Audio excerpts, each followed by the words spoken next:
우리 찬송가 내 영혼의 햇빛비치니 428장, 내 영혼의 햇빛비치니 428장 우리 함께 찬양하도록 하겠습니다. 428장입니다.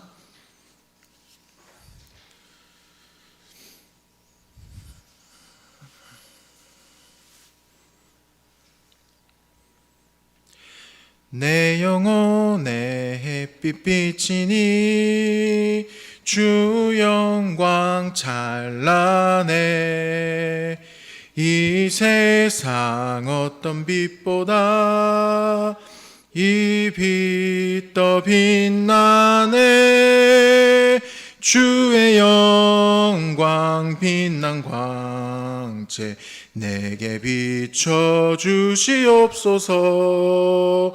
그 밝은 얼굴 배울 때 나의 영혼 기쁘다. 내 영혼에 노래 있으니 주 찬양합니다. 주 귀를 기울이시사 다 듣고 계시네. 주의 영광 빛난 광채 내게 비춰주시옵소서. 그 밝은 얼굴 배울 때 나의 영혼 기쁘다. 내 영혼의 봄날 되어서 주 함께 하실 때 그 평화 내게 깃들고 주 내 꽃피네. 주의 영광 빛난 광채 내게 비춰주시옵소서. 밝은 얼굴 배울 때 나의 영혼 기쁘다.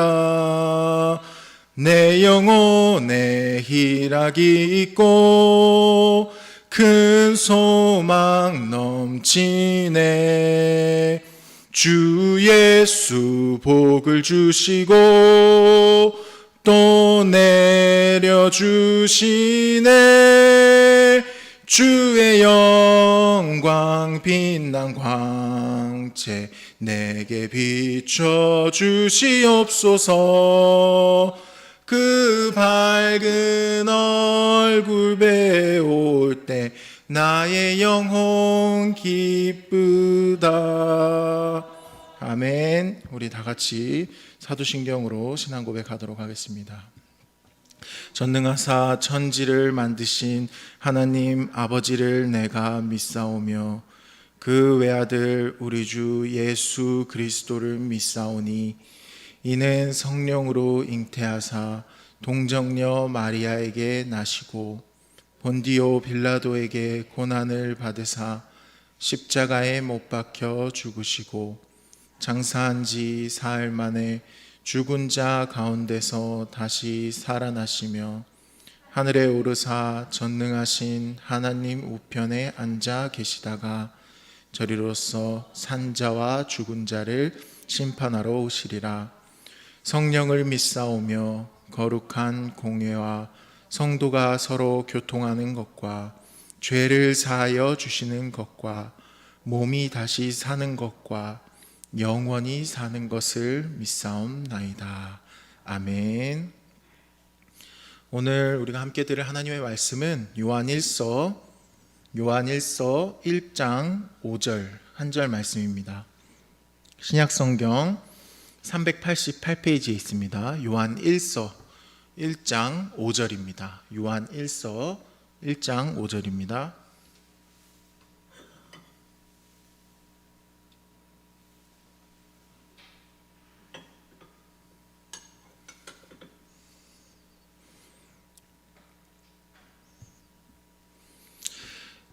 제가 읽겠습니다.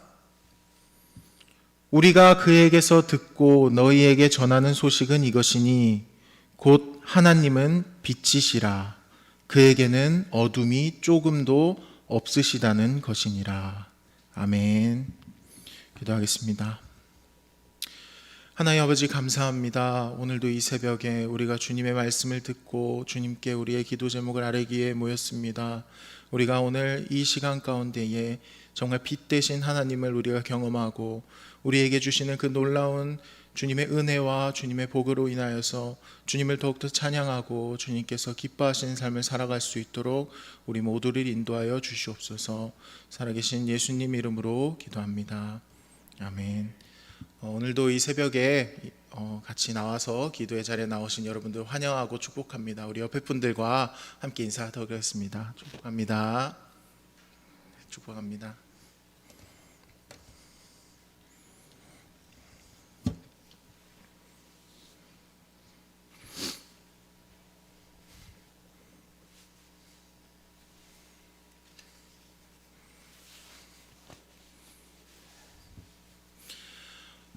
오늘 이 말씀을 통해서 제가 참 준비하면서 어떤 말씀을 전하는 게 좋을까 이렇게 생각을 하면서 준비를 했는데, 여러분들께 그리고 우리가 함께 이렇게 나눌 말씀은 사실 한 가지밖에 없습니다.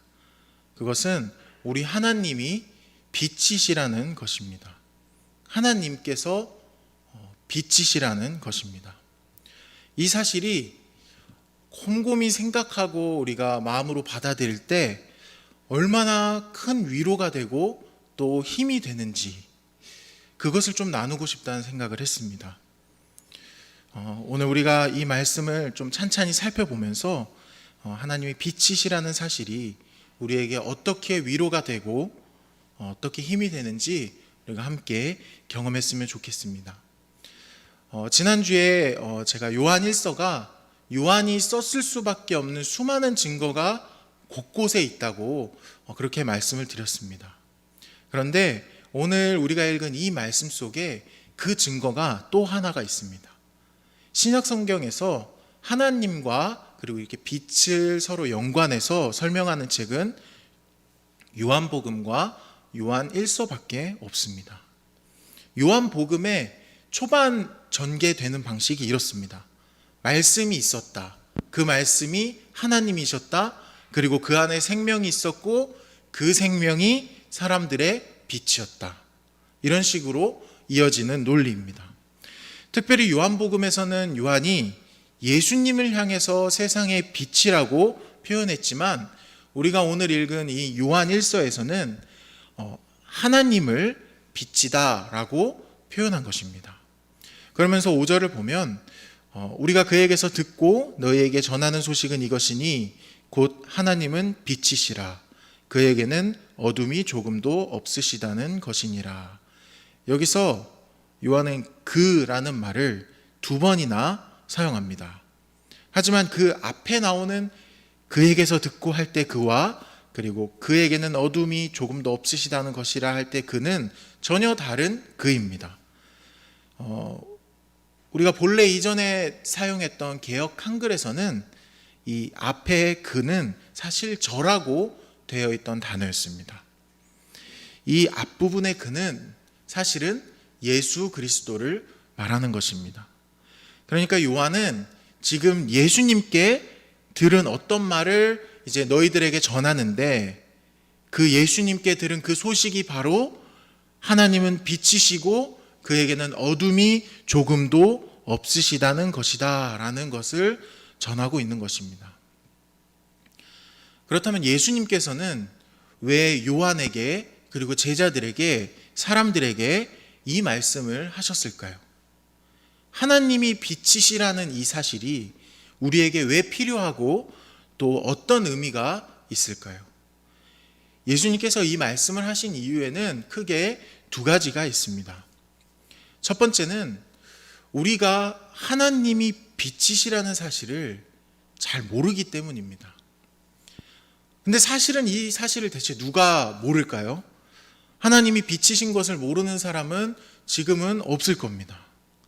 그런데 예수님께서는 실제로 그렇다는 것을 말씀하시는 것입니다.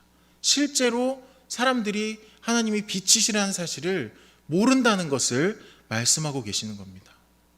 사람들은 빛이 비춰도 전혀 깨닫지 못했습니다. 빛이 어둠에 비치되 어둠이 깨닫지 못하더라. 요한복음 1장 5절의 증언입니다. 우리는 하나님이 비치신 것은 고사하고 하나님조차도 발견할 수 없는 존재들입니다. 우리의 모든 관심은 우리 스스로에게 고정되어 있고, 그리고 나의 아픔과 나의 슬픔, 나의 소원, 나의 기쁨 같은 것들에 깊이 잠겨서 매일매일을 살아갑니다. 저 역시도 그런 생각들 속에서 좀 불평불만이 정말 많았던 그런 사람이었습니다.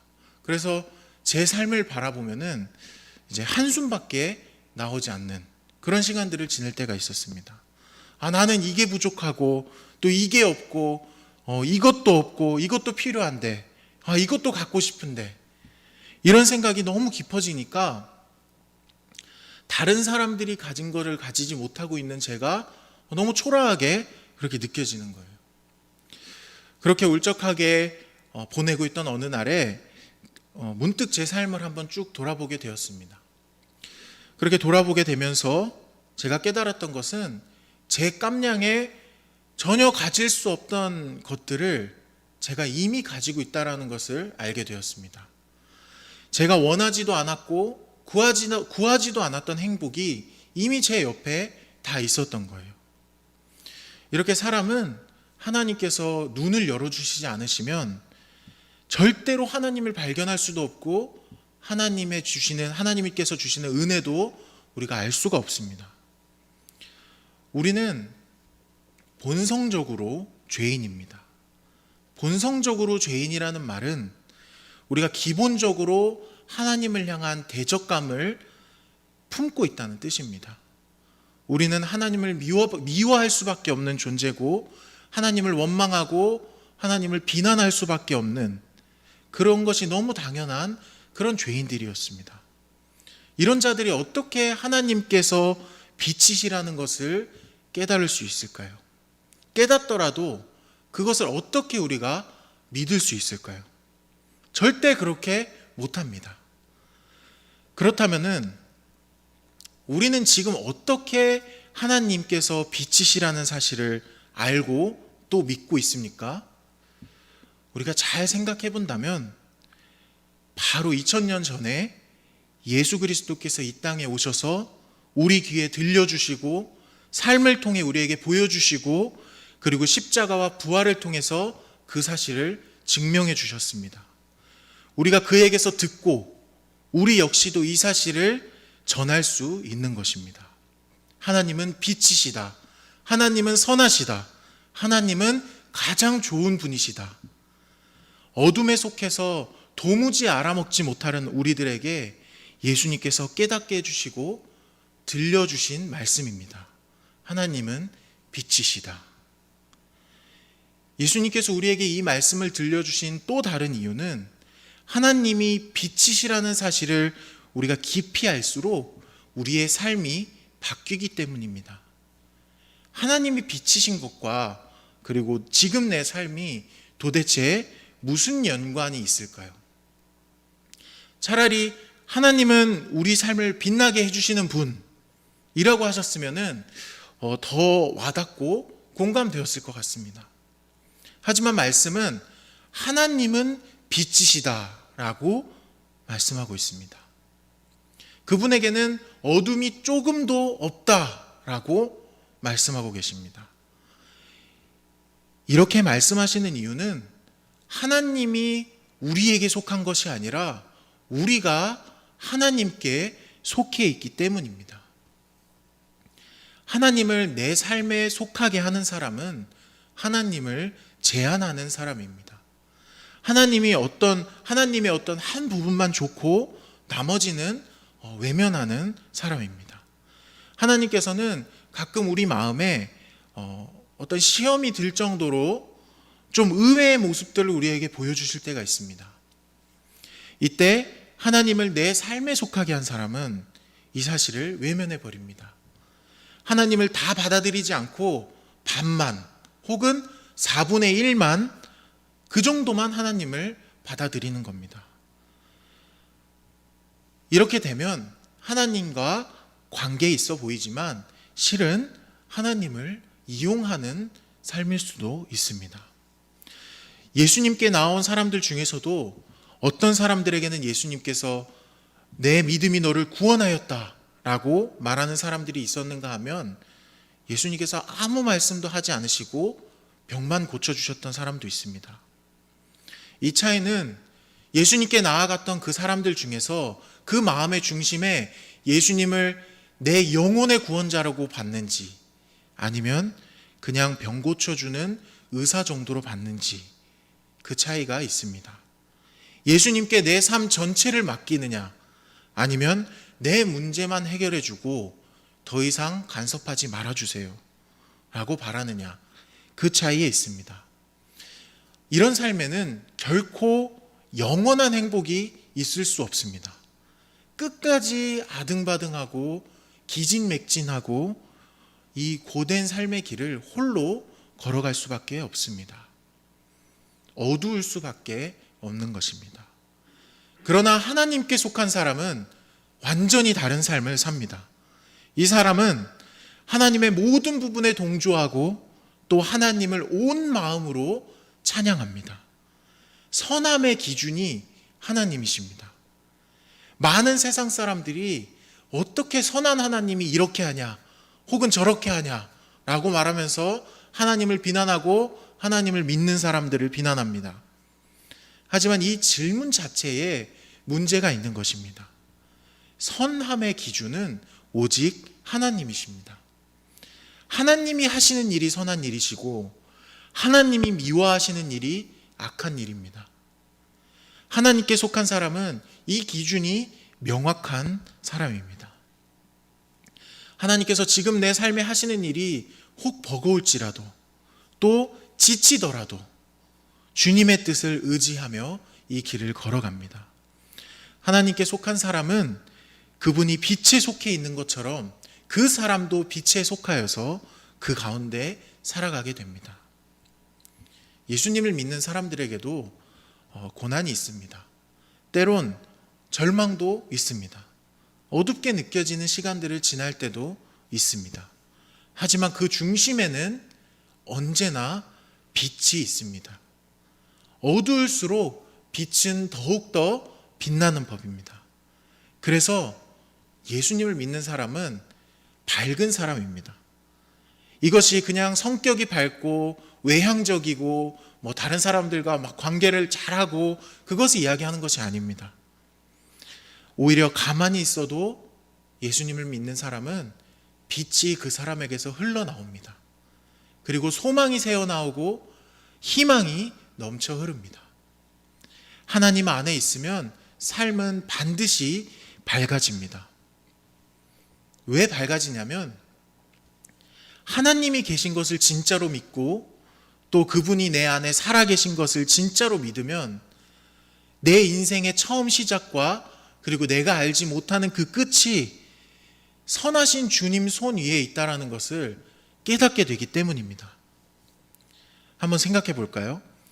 절대 나를 버리지 않는 그 어느 때나 가장 선하신 하나님이 그 하나님의 가장 선하신 계획 안에 내 인생이 들어있다면 지금 고난이 과연 진짜 고난일까요? 지금 내가 당하는 어떤 죽음과 같은 그 죽음이 정말 죽음일까요? 지금 내가 부하든 가난하든 건강하든 아프든 기쁘든 슬프든 우리의 결론은 주님이십니다. 주님의 크고 선한 뜻입니다. 무조건 좋은 결말이 우리에게 정해져 있다는 뜻입니다. 이것이 정말 기쁘지 않습니까? 이것이 정말 빛입니다. 하나님이 빛이시라. 그에게는 어둠이 조금도 없으시다는 것이니라. 어둠이 조금도 없는 빛, 참 빛, 진짜 빛. 우리 주님이시고 우리 예수님이시고 우리의 하나님이십니다. 혹시 여러분들께서는 번지점프를 해보셨던지 아니면 TV에서 번지점프를 하는 것을 보신 적이 있으십니까? 저는 아직은 못 해봤습니다. 무서워서. 번지점프를 하는 사람들을 보면은 사람들이 아주 높은 곳에서 발에 줄을 묶고 아래를 향해서 뛰어내립니다. 누군가는 용기 있게 달려가서 거기서 뛰기도 하고 또 망설이다 눈을 꼭 감고 뛰는 사람도 있습니다. 사람들은 도대체 그 높은 곳에서 어떻게 뛰어내릴 수 있을까요? 그것은 그 발에 줄이 단단하게 묶여 있기 때문입니다. 아래를 향해서 떨어지는 순간에는 그 줄이 있는지도 없는지도 모르고 아래로 떨어집니다. 하지만 가장 아래로 떨어졌을 때 팽팽해진 줄은 사람을 다시 위로 끌어올립니다. 그때 내 발이 이 줄에 단단하게 묶여 있다는 사실을 깨닫게 되는 겁니다. 사람들은 이 사실을 알기 때문에 그 높은 곳에서 뛰어내릴 수 있는 것입니다. 누군가는 이 번지 점프를 정말 즐겁게 뛰어내립니다. 아래로 떨어지는 그 순간 자체를 즐기는 것입니다. 어떻게 그럴 수 있을까요? 떨어지기 전에 내 발에 단단하게 묶여있는 그 줄을 믿기 때문입니다. 하나님이 빛이시라는 것을 믿는 성도의 삶도 이렇습니다. 이 사실을 진정으로 깨닫는 사람에게는 어둠이 있을 수가 없습니다. 하나님께서는 빛이 있고 그리고 가장 선한 것이 있고 가장 좋은 결말이 하나님께 있다고 믿는 사람은 이 고된 인생길이 재밌게 느껴지는 순간도 있는 것입니다. 내 영혼을 묶고 있는 그 사랑의 줄이 나를 반드시 가장 좋은 그 주님의 품으로, 그 가장 좋은 결말로 우리를 끌어올릴 것을 믿기 때문입니다. 이것이 예수님께서 우리에게 하나님이 빛이시다라는 사실을 알려주신 이유입니다. 많은 사람들이 하나님을 오해하고 있었고 또 하나님을 원망하고 있었습니다. 예수님은 하나님이 그런 분이 아니시라는 것을 그 누구보다 가장 잘 아셨습니다. 그렇기 때문에 둔한 우리들에게 이 사실을 알려주신 것입니다. 사랑하는 성도 여러분, 참 빛이신 하나님 안에서 참 기쁨, 참 행복을 누리시길 바랍니다. 예수님의 말씀을 굳게 믿고 하나님의 빛에 충만하게 잠기시기를 소망합니다. 이 고된 인생길을 주저하지 마시고 하나님이 이끄시는 대로, 예수님이 걸어가셨던 길 그대로, 그 길이 좁은 길이던 혹은 가시밭 길이던 십자가의 길이던 그 길을 주님과 함께 걸어가십시오. 그 길 끝에는 가장 좋은 결말이 빛 가운데서 여러분들을 맞아주실 것입니다. 기도하겠습니다. 하나님 아버지, 감사합니다. 오늘 주님께서 우리에게 가르쳐 주셨던 것처럼 하나님께서 빛이시고 주님께 어둠이 조금도 없다는 사실을 우리가 함께 배우고 나눴습니다. 주님, 우리 마음 가운데에 어둠이 있다면 주님의 빛으로 비춰주시고 우리의 삶 가운데에 정말 주님께서 오셔서 그 환한 빛으로 우리의 삶을 비춰주시옵소서. 주님께서 우리의 모든 기도하는 제목들과 우리 마음에 있는 염려와 고민들을 아시는 줄 믿습니다. 우리의 마음을 만지시고 우리를 새롭게 하여 주시옵소서. 주님을 의지하오며 살아계신 예수님 이름으로 기도합니다. 아멘. 하늘에 계신 우리 아버지여, 이름이 거룩히 여김을 받으시오며 나라에 임하옵시며 뜻이 하늘에서 이룬 것 같이 땅에서도 이루어지이다. 오늘날 우리에게 일용할 양식을 주옵시고 우리가 우리에게 죄 지은 자를 사하여 준 것 같이 우리 죄를 사하여 주옵시고 우리를 시험에 들게 하지 마옵시고 다만 악에서 구하옵소서. 대개 나라와 권세와 영광이 아버지께 영원히 있사옵나이다. 아멘.